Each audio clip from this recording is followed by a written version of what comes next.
পুরীতে পৌঁছানোর পরের দিন আমরা সকাল সকাল বেরিয়ে পড়েছিলাম জগন্নাথ দেবের দর্শন করতে।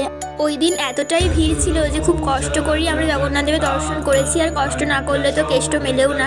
আমার অনেক দিনের স্বপ্ন ছিল পুরী আসার, কিন্তু কোনোদিনও জীবনে ভাবিনি যে সত্যি এখানে আসতে পারবো। তাই জন্যই বলে যে প্রভুর টান ছাড়া জগন্নাথ ধামে আসার কোনো পরিকল্পনা করলেও সেটা সফল হয় না যতক্ষণ না প্রভু তোমাকে টানবে।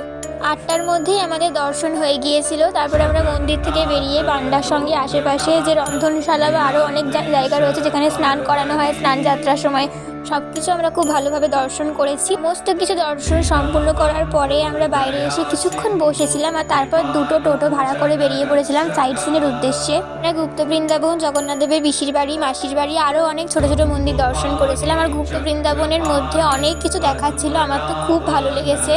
আর এটা হচ্ছে পদ্মনাভ মন্দির, এখানেও অনেক ছোট ছোট মন্দির ছিল, গোশালা ছিল, 108টা শিব মন্দির ছিল। এই জায়গাটাও ভীষণ সুন্দর ছিল। দুপুর 3টের সময় আমরা ফিরে এসেছিলাম হোটেলে, আর তারপর এসেই দেখি আমাদের পান্ডা দাদারা সমস্ত প্রসাদ আমাদের জন্য রেখে গেছেন। তো দুপুরবেলা আমরা সেই প্রসাদই গ্রহণ করি, অর্থাৎ মহাপ্রসাদ। আর এই মহাপ্রসাদ তো দেখতে লাগে অল্প, কিন্তু একটুখানি মুখে দিলেই সঙ্গে সঙ্গে পেট ভরে যায়। দেখা হচ্ছে পরবর্তী ভিডিওতে। জয় জগন্নাথ, সকলে খুব ভালো থেকো, সুস্থ থেকো।